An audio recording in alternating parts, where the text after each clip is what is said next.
The hum of the airport was like any other busy afternoon at Reagan International Airport, planes taking off, announcements echoing, and crowds of travelers milling about, each person lost in their own world. The usual flurry of activity was in full swing, but for Officer Jack Thornton and his loyal K-9 partner, Maverick, this was no ordinary day. Jack, a seasoned airport security officer, had seen his fair share of strange situations. But today, something felt off. Maverick, a strong German shepherd, had been with him through countless missions, his loyalty and instincts honed through years of service. Yet today, Maverick was acting differently, anxious, alert, and focused in a way that made Jack uneasy. Jack knelt down beside his partner, his eyes meeting Maverick's as the dog's ears twitched at the sound of a distant noise. Maverick's nose twitched as he sniffed the air, his body tense. "What is it, buddy?" Jack murmured, his voice low. But Maverick didn't respond. Instead, he stood still, his gaze fixed on a spot near Gate 14, where a small group of travelers were gathered. Jack frowned. He had seen Maverick alert many times before, but this was different. This was the kind of focus that preceded danger. "Let's check it out."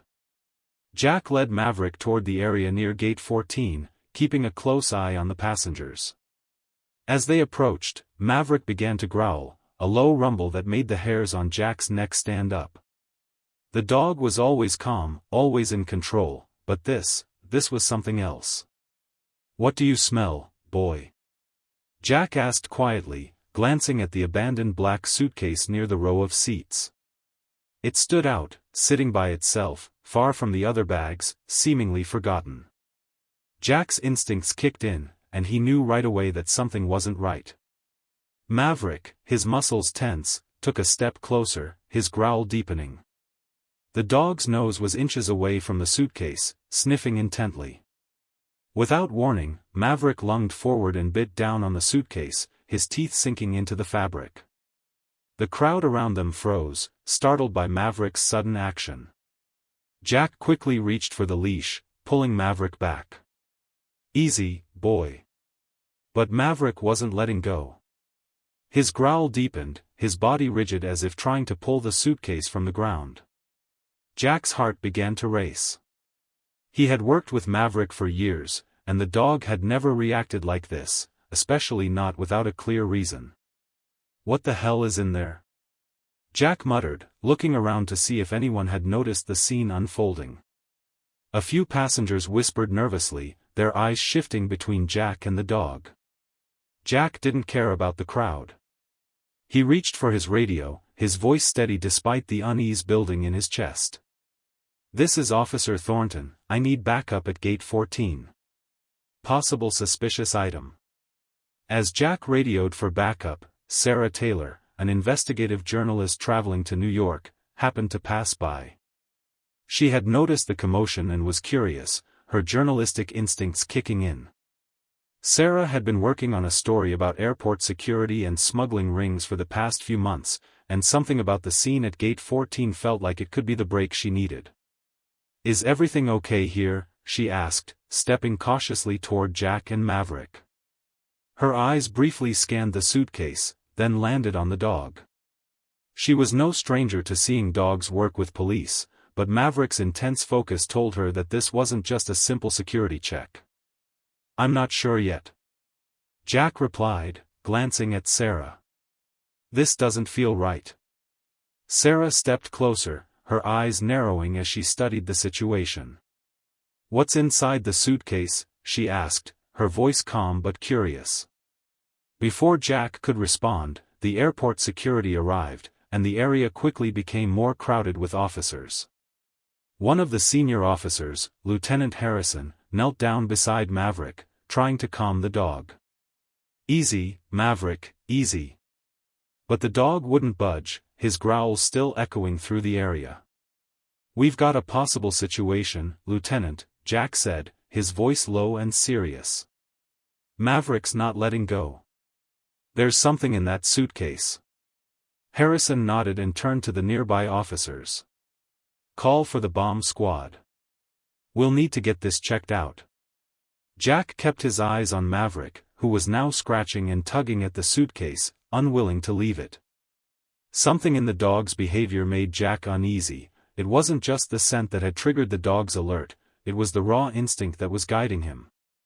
Minutes later, the bomb squad arrived, and the suitcase was carefully examined. To everyone's surprise, there were no explosives, and the suitcase didn't contain anything that appeared dangerous at first glance. The officers began to open it cautiously, carefully slicing the seams with precision tools. When the lid finally opened, everyone stood still, staring at what was inside. A large stack of foreign passports, several encryption devices, and, oddly enough, a child's bracelet with a name engraved on it. Jack's breath caught in his throat as he glanced at the small bracelet, a heavy weight settling in his chest. This wasn't just a random suitcase, it was part of something bigger. "What is this?" Sarah asked, stepping closer to the suitcase. "These passports are fake, right?" Jack nodded, his mind racing. "They're not just fake." He pointed to the encrypted devices. "These are used for smuggling information. This is big. This is something I've seen before in my previous cases. This is trafficking, ***. Just as they were about to investigate further, a man in a dark jacket appeared from the crowd, walking toward them.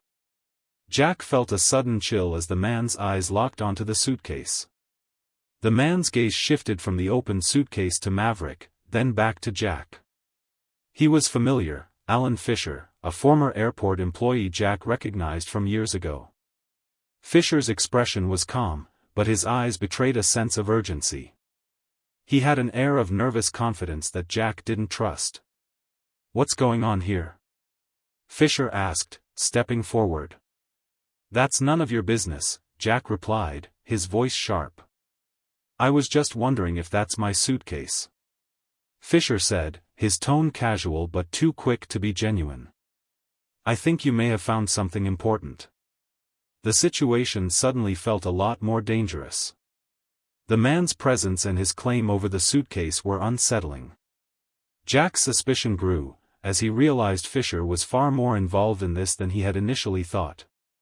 This wasn't just a simple case of airport security, it was the beginning of something much larger, and Jack was now caught in the middle of it.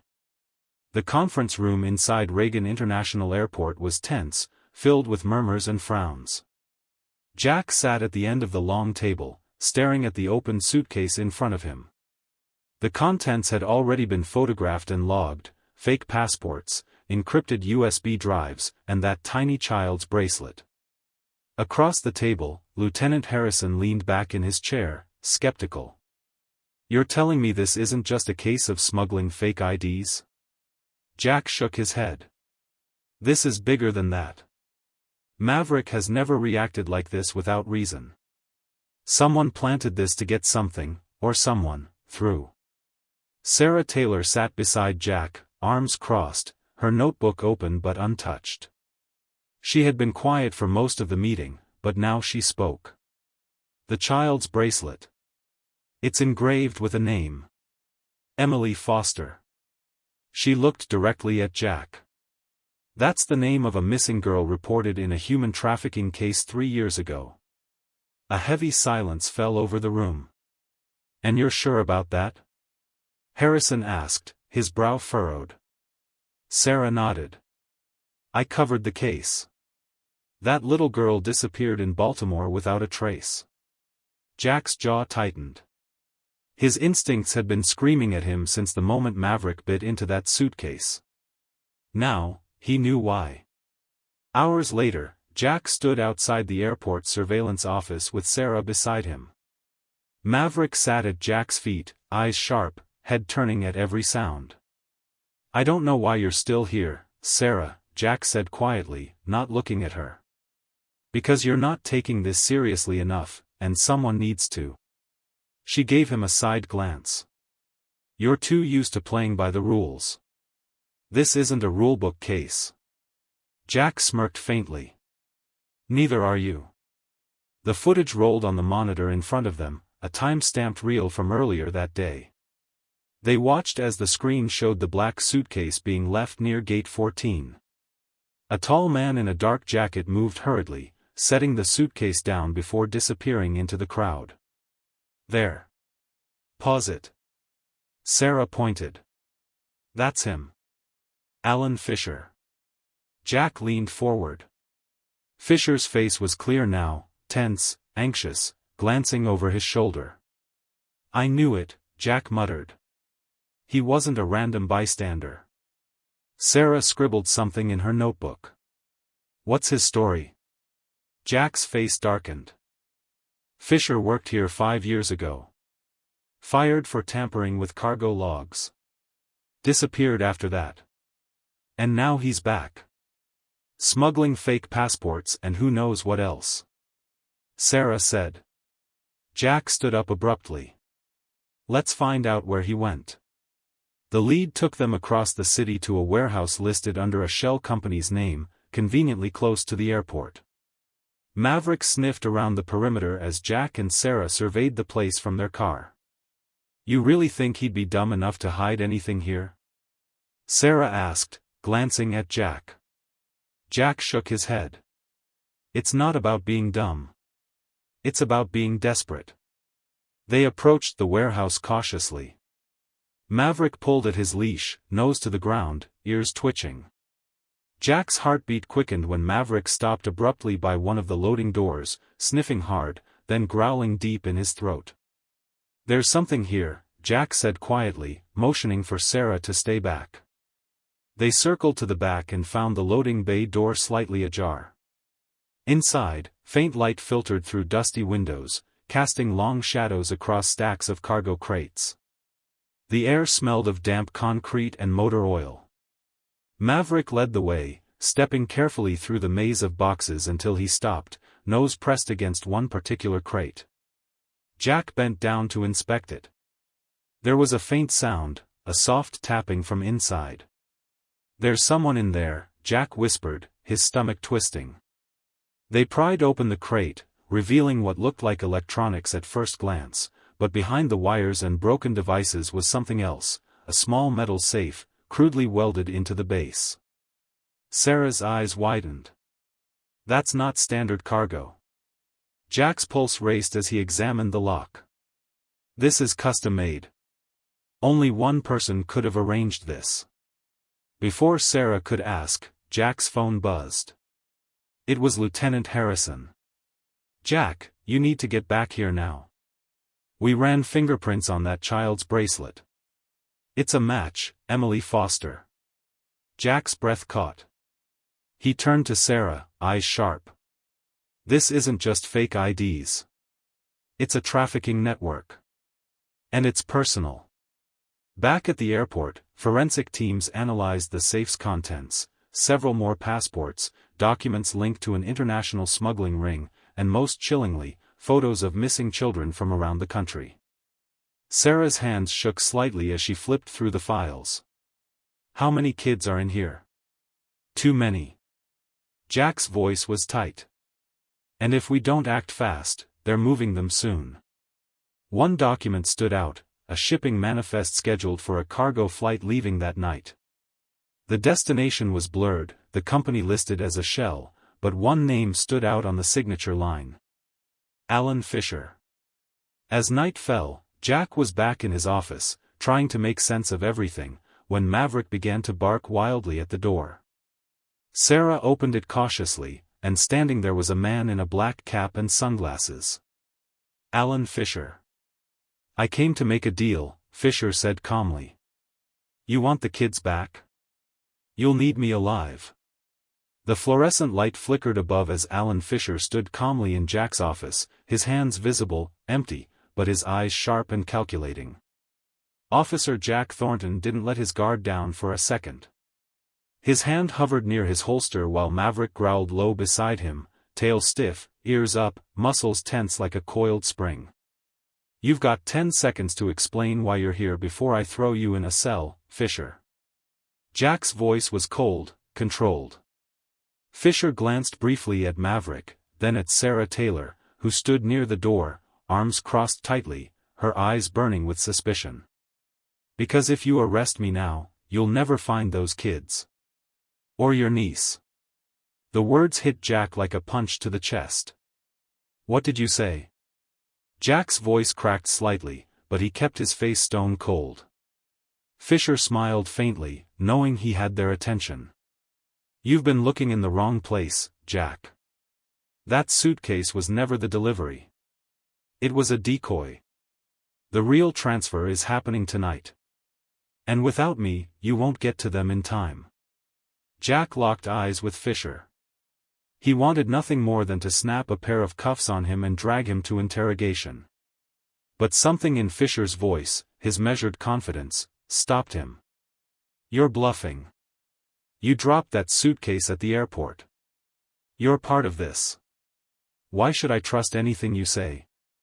Fisher's expression darkened. Because I used to be part of it. Until they turned on me. And now, I want out. I want protection. But first, you're going to help me burn their entire operation to the ground. Sarah spoke up, her voice sharp. And in exchange? Fisher glanced at her, then back at Jack. Immunity. And safe passage out of the country. Jack took a deep breath, his fists clenched. That's not going to happen. But if you're telling the truth, you'll lead us to the kids now. Or I swear to God, Fisher. Fisher raised a hand. All right. But you better move fast. They're moving the cargo in less than 2 hours. A private hangar at the east end of the airport. Jack's stomach dropped. That area was outside regular security, hard to monitor, and perfect for an illegal transfer. Minutes later, Jack, Sarah, and Maverick were racing through the back roads of the airport in an unmarked vehicle. Fisher sat in the back seat, hands cuffed but smirking, as if he knew how dangerous this night was about to become. What's in that hangar, Fisher? Jack asked, his voice sharp. Children. And documents you'll never find without me. They're shipping them out tonight, human cargo in freight containers. You think the suitcase was random? That was a breadcrumb. A distraction while the real product moves unnoticed. Sarah looked back at Fisher, her jaw tight. You're a monster. You helped build this operation. Why should we believe you now? Fisher shrugged. Maybe I grew a conscience. Or maybe I realized the people I worked for don't leave loose ends. They were planning to kill me, too. Maverick let out a sharp bark, sensing the tension. As they approached the hangar, Jack slowed the car, scanning the area. It was quiet, too quiet. They exited the vehicle, Jack keeping one hand on Fisher's shoulder, the other gripping his weapon. Maverick moved ahead, his nose to the ground, leading them like a shadow. The hangar loomed ahead, lights dim, a few figures visible near the entrance. Jack recognized one of them immediately, Deputy Director Lawrence Eastman, his former mentor, now talking with another man. His stomach twisted. Eastman was supposed to be a trusted authority. Why was he here? You've got to be kidding me, Sarah whispered. That's your boss. Fisher chuckled under his breath. Told you. It's bigger than you thought. Jack's jaw tightened. He motioned for Sarah to stay back while he moved quietly toward the hangar wall, peeking inside through a side window. What he saw made his blood run cold, dozens of freight containers, a few already loaded onto trucks, and in the corner, several frightened children huddled together, watched over by armed guards. One of them was unmistakable, Emily Foster, the girl whose bracelet they had found. And beside her, a girl Jack recognized immediately, his niece, Lily.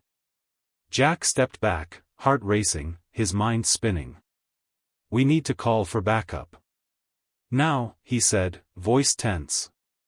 Sarah grabbed her phone, but Fisher spoke up. You won't have time. Once they start loading the last container, they'll disappear. You have to act now.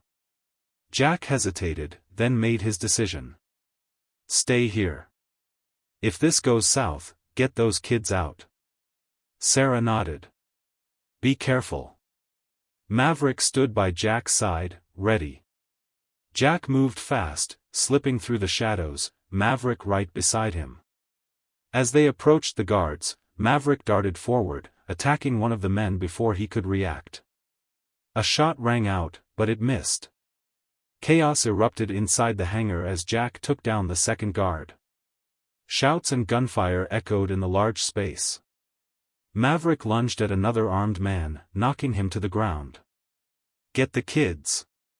Jack shouted to Sarah, who had made her way inside amidst the confusion. Fisher, surprisingly, kept his word and unlocked one of the containers holding documents and cash, the proof they needed.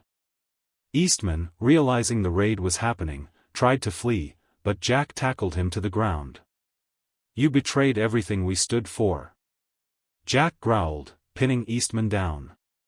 You sold children. Eastman spat back, the system failed. I only made it profitable.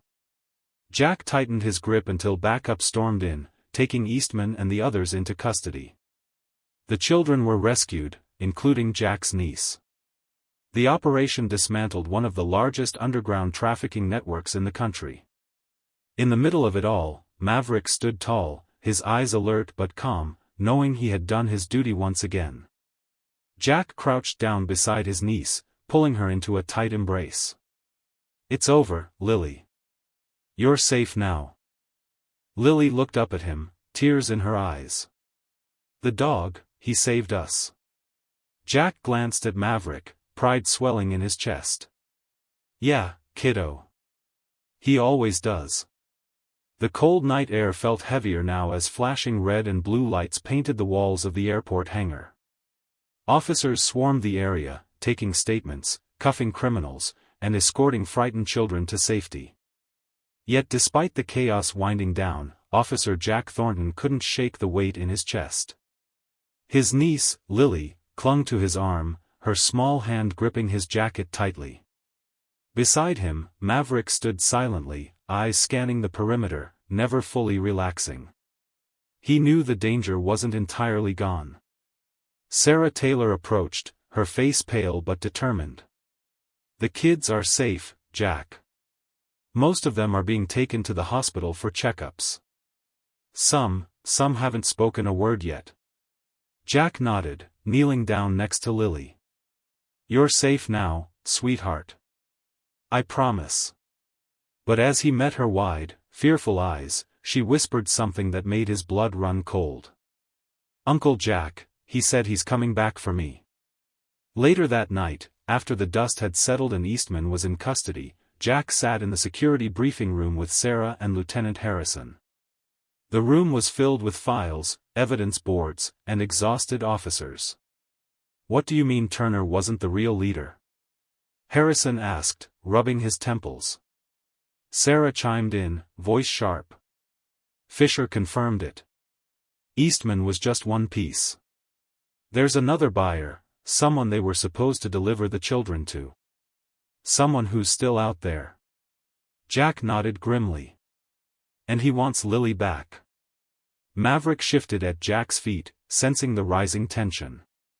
Fisher, now in protective custody, had shared one final piece of information before being transferred to federal authorities.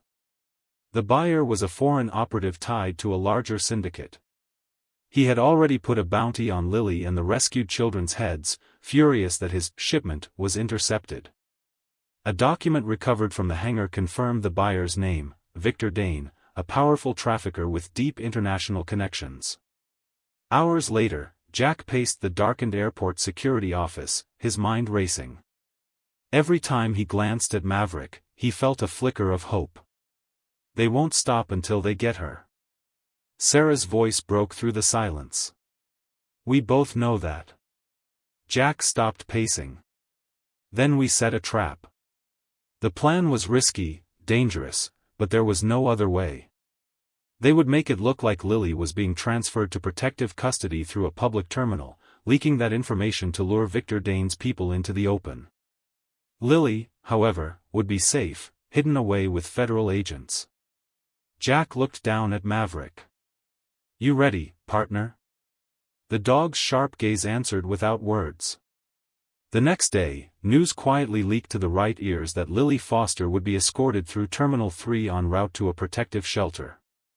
Security at the airport was quietly tightened, plainclothes agents positioned throughout.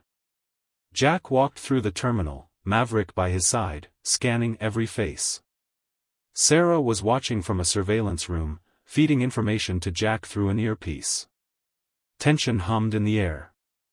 Then it happened. A man in a black hoodie approached the supposed custody transport vehicle parked near the terminal exit. Jack's pulse spiked. That's him. Victor Dane's right hand, confirmed. Name's Marcus Kane. He's here. Sarah's voice echoed in his ear. Jack signaled quietly to Maverick. The dog's body stiffened, ready. The moment Marcus Kane realized the car was empty, he turned and bolted, but he wasn't fast enough. Maverick launched forward, weaving through the panicked crowd, locking onto Kane. The man pulled a gun, firing wildly, but Maverick lunged at his arm, knocking him off balance. The gun clattered to the floor as Jack caught up, tackling Kane hard to the ground. "You're done," Jack shouted, pinning Kane as Maverick stood growling at his side. But the man smirked, blood trickling from his lip. "You're too late. He's already inside." Jack's stomach dropped. As officers took Kane away, Jack sprinted back into the terminal with Maverick, Sarah's voice urgently in his ear. "Jack!" Another signal, near gate 19. Someone bypassed security. Jack ran, Maverick right beside him. His heart pounded. He knew. Victor Dane himself was here. Racing through the terminal, Jack spotted him, a tall, cold-faced man moving toward an emergency exit. "Victor Dane!" Jack shouted. "Stop!" Dane didn't hesitate. He ran. Maverick bolted ahead, faster than Jack. He tackled Dane mid-stride, sending them both crashing to the ground. Dane fought back viciously, trying to shake the dog off, but Maverick was relentless. Jack arrived seconds later, pinning Dane as Maverick growled into the man's face. Victor Dane was arrested that night. The operation had dismantled one of the largest trafficking rings in the country. Children would be reunited with their families. The documents Fisher provided exposed a vast international network, and authorities moved quickly to shut it down. But for Jack, the real victory was seeing Lily smile again, finally safe, finally free. Maverick, the true hero, remained by her side, tail wagging softly. The arrest of Victor Dane and the dismantling of the human trafficking network sent shockwaves through the international law enforcement community. But for Officer Jack Thornton, the battle wasn't over. The investigation had taken a heavy toll on him, both personally and professionally. Though he had saved dozens of children, including his niece, there was still the matter of the network's reach, and the truth behind it. The days that followed were filled with debriefs, paperwork, and media attention. The airport was buzzing with the news of the successful operation, and yet Jack couldn't shake the lingering feeling that something was still hidden beneath the surface. Jack found himself back at the airport one evening, alone, with Maverick by his side. It had been a few days since the arrests, and while the world outside was celebrating the victory, Jack couldn't stop thinking about Alan Fisher. Fisher had been moved into federal custody after he cooperated with the investigation. At first, Jack had been reluctant to trust him, but Fisher had led them to Victor Dane and the heart of the trafficking ring. Yet, something still didn't sit right with Jack. He had seen Fisher's cold, calculating demeanor up close, and Jack couldn't ignore the fact that Fisher had a hand in the trafficking of children for years, even if he had helped bring it down now. Jack needed answers. He walked down the dimly lit hallway toward the interrogation room, where Fisher was being held. Maverick growled softly at his side, as if sensing Jack's unease. Inside the cold, sterile room, Alan Fisher sat in a chair, handcuffed but calm. He wasn't the same man who had been so eager to make a deal before. This was someone different, someone who had seen too much and done too many terrible things to ever turn back. Jack took a seat across from him, his eyes locked on Fisher's. "You were a part of this for years, Fisher."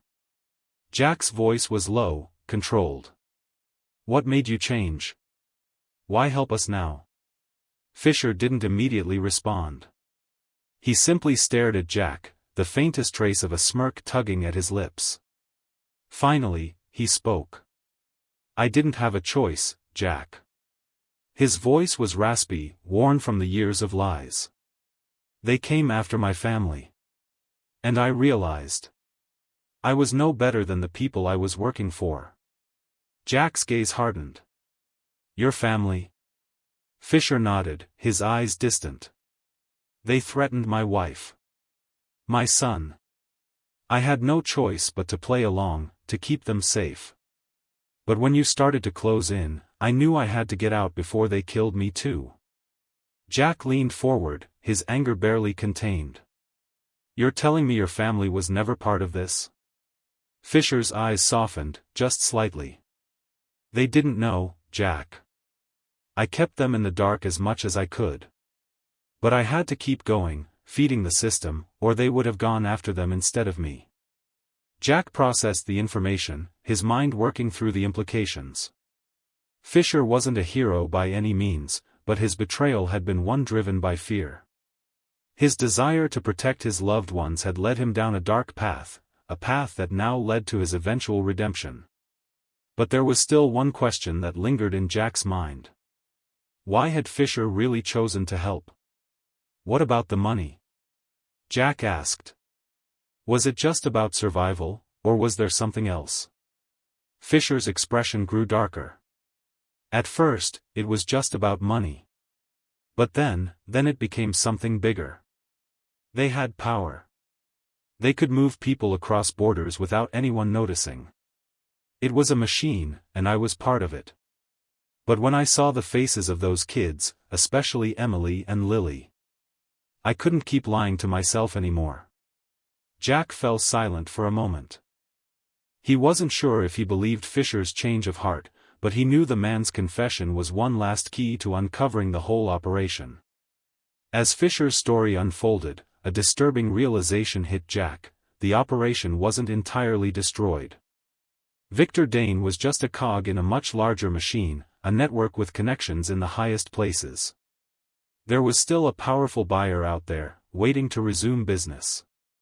That night, as Jack and Sarah reviewed the files, they discovered something hidden in the encrypted documents retrieved from the hangar: the name of a high-ranking government official connected to the trafficking syndicate.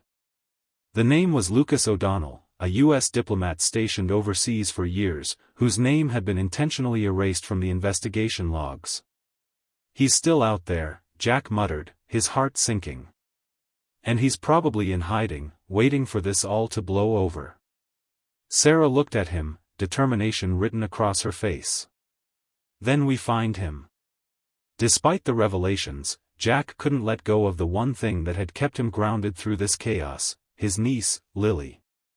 After everything that had happened, he had almost forgotten how precious her presence was. After the near-death experience, the fear, and the tension, Lily was finally safe, back in his arms. The airport lights flickered on, casting long shadows over the terminal as Jack and Lily sat together, Maverick by their side. "I never want to lose you again, Lily," Jack whispered, holding her close. Lily smiled softly, still shaken but no longer afraid. "I'm safe now, Uncle Jack. Thanks to you, and Max." Max, the ever-loyal K9, laid his head on Jack's lap, eyes soft with affection.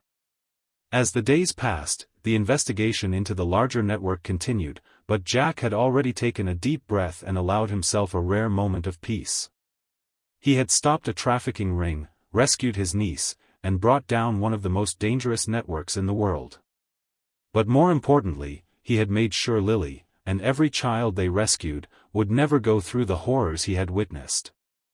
"We did it, Maverick," Jack said softly, rubbing the dog's ears. "But we'll keep fighting. For them. For all of them." Maverick's tail wagged once, then he rested his head once more, content with the victory. This story sheds light on the powerful bonds of loyalty and trust between human and animal, specifically between Officer Jack Thornton and his loyal K9, Maverick. It explores bravery, sacrifice, and the fight for justice, showing how far one can go to protect loved ones and uncover the truth. The journey also highlights the gruesome reality of human trafficking, the courage to confront it, and the importance of never giving up on what's right. The dog's actions symbolize the unwavering devotion to those we care about and the courage to stand up against evil, no matter how insurmountable it may seem. The story conveys a profound message about loyalty, sacrifice, and courage. It teaches us that true heroes don't always wear capes. Sometimes, they're the ones we trust the most, even if they have fur and 4 legs. Maverick, the dog, showed what it means to be loyal, brave, and loving despite the dangers around him. The story also emphasizes that the fight for justice, even in the face of overwhelming odds, is worth every sacrifice, and that it's never too late to make a change. The redemption arc for both the characters and the audience shows that, no matter our past, we can choose to fight for a better future. If you've been moved by Maverick's loyalty and Jack's determination, we invite you to like this video and share your thoughts in the comments. What did you think of the story's twists and the fight for justice? Let us know how you feel. If you want to see more inspiring stories like this, be sure to subscribe to our channel. By liking, commenting, and sharing, you're helping us create even more engaging content to keep you entertained and inspired. Your support fuels our passion to keep telling these impactful stories. Thank you so much for watching this incredible journey unfold. We appreciate every like, comment, and subscription. Your support means the world to us. We're grateful for the chance to bring these heartfelt stories to you, and we look forward to sharing more meaningful content. Stay tuned for the next chapter, and always remember, heroes can come in all shapes and sizes.